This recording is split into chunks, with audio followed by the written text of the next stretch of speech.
കോപ്പ് ഇനിയും കിടക്കുന്നു 30 ദിവസം.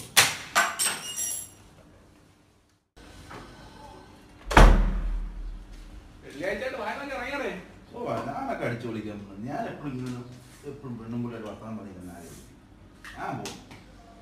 ശരി ഇല്ലില്ല, പോക്കോ പോയിട്ടോ.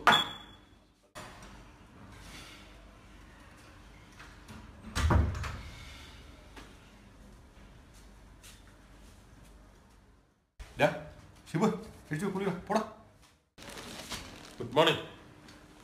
പിന്നെ 12 മണിക്കല്ലേ ഗുഡ് മോർണിംഗ്. പോയി കുളിക്കാം.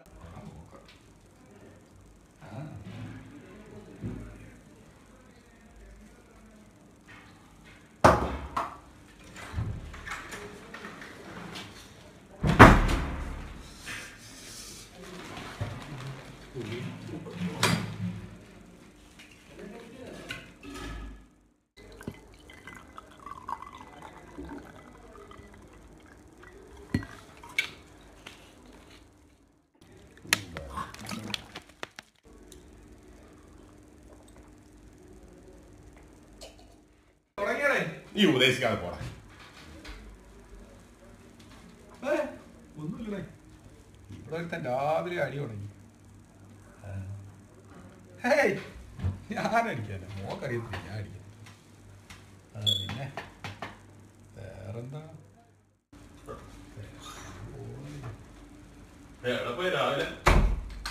രാവിലെ ഇവിടെ ഒരു ചെറിയൊരു പണിയിട്ടില്ല. 6 പേർ തൊട്ടപ്പോൾ നമ്മുടെ 6 പേരെ വിളിച്ചു ഒരു പൈപ്പ് ചെയ്യാൻ 100 രൂപ കിട്ടി. ഇവിടെ ഇരുന്നാലാണ് ഇത് കിട്ടും. ഇനി എന്തെങ്കിലും ഒന്ന് കഴിക്കണം. ഒരു ചെറിയ പണികളുണ്ട്. ഒരു കുമ്പൂസ് തൈലല്ല കഴിക്കണേ. ആർക്കും വേണ്ടി നിങ്ങളിങ്ങനെ സമ്പാദിക്കണേ? ഒരു ചെറുക്കനല്ലേ ഉള്ളൂ. അവനാണ് എൻ്റെ എല്ലാം. അവന് കഷ്ടപ്പാടറിയാതെ ജീവിക്കാം.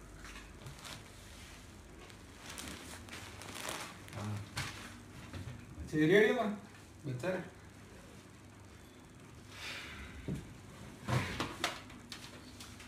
നിനക്കെന്താണ് ഇതിന്റെ അടുത്തൊക്കെ പറഞ്ഞിട്ട് വല്ല കാര്യമില്ല. നീ വാ, നമുക്ക് പോയി വല്ലതും കഴിയാം.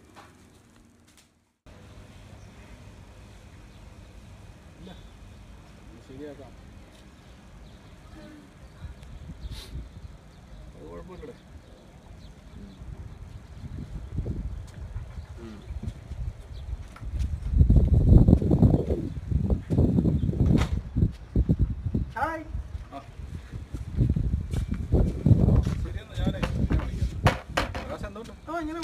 വെള്ളിയാഴ്ച പോകല്ലേ? ഇല്ലപ്പാ, നമ്മുടെ പണിക്കാരിലെന്തേടേ?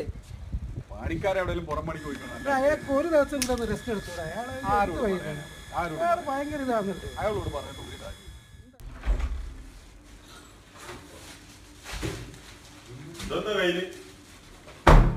ഇന്ന് എൻ്റെ മകൻ നിങ്ങൾക്കെല്ലാം ഫുഡാണ്. ഇന്ന് എൻ്റെ മകൻ്റെ വിവാഹം.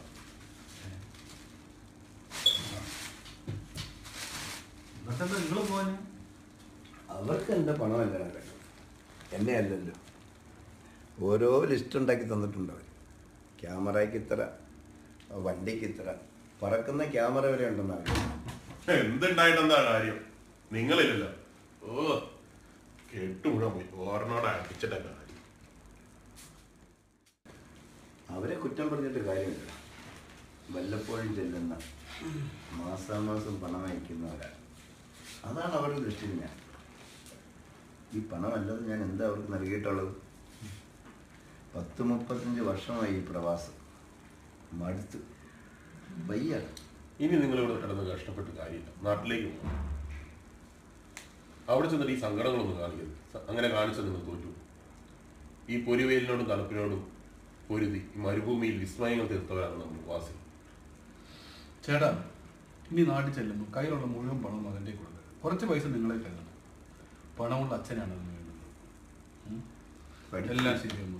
പഠിച്ചു തന്നെ ഞാൻ കൈ കഴിട്ട് വരാം. ഞാൻ പണ്ടേ ഇനിയിപ്പം പുള്ളിയുടെ അതേ പറ്റുമെന്ന് പറയാം. പുള്ളിയുടെ മനസ്സും തുറക്കട്ടെ. എല്ലാവരുടെയും അവസ്ഥ ഇത് തന്നെ.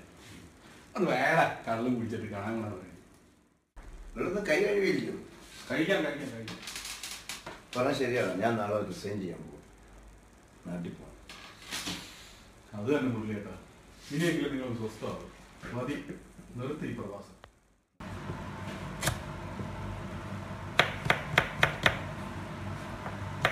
അണ്ണാ മോലസാൻ ഞാൻ റിസൈൻ കൊടുത്തു.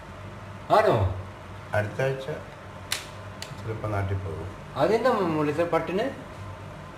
30-35 വർഷമായില്ലേ, മടുത്തു. ഇനിയുള്ള കാലം കുടുംബത്തോട് നാട്ടിൽ നിൽക്കാൻ തീരുമാനിച്ചു.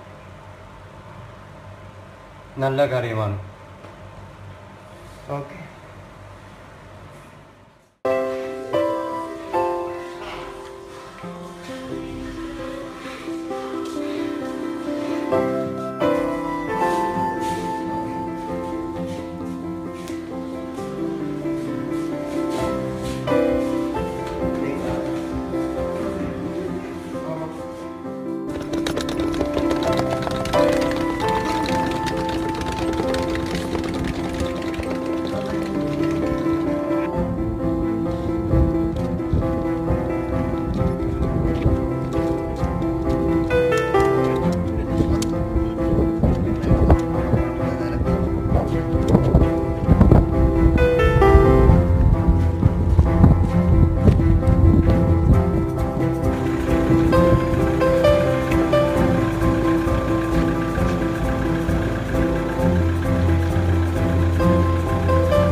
കൂട്ടോ. യോ, ഇതാരേത് പതിവില്ലാതെ? 2 മാസം കഴിഞ്ഞ കല്യാണം അല്ലേ, കുറച്ച് ശരീരം വെക്കുമോ നോക്കാം. കല്യാണത്തിന് ഇതല്ലേ കേട്ടോ നല്ലത്, പുഷപ്പാ. എന്തായാലും വേണ്ടില്ല, കുറച്ച് ശരീരം വന്നാൽ മതിയായിരുന്നു. മുരളിയേട്ടനൊക്കെ നാട്ടിലുണ്ടല്ലോ, പുള്ളിയെ വിളിച്ചായിരുന്നോ? പുള്ളി വരും. നിങ്ങൾക്കൊന്നും പിന്നെ ലീവ് കിട്ടില്ലല്ലോ. അതെ. പുള്ളി ഹാപ്പിയാണോ? സെറ്റായ നാട്ടില്? പുള്ളി കുഴപ്പമൊന്നുമില്ല, പ്രശ്നമൊന്നും ഇല്ലാണ്ടൊക്കെ പോണം. എങ്ങനെയാണ് കട്ടയായോ? കൊള്ളാം, സൂപ്പർ.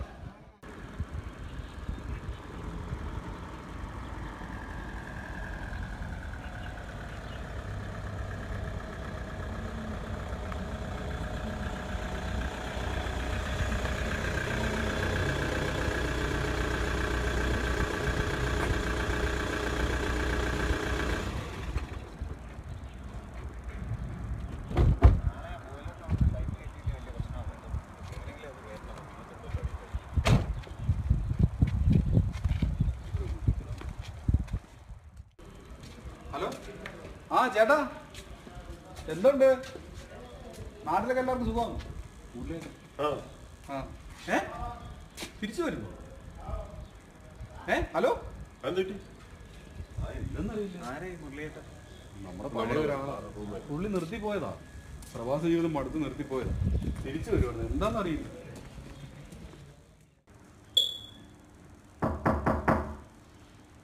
എടാ, ഒന്ന് നോക്കണം ആരാന്ന്.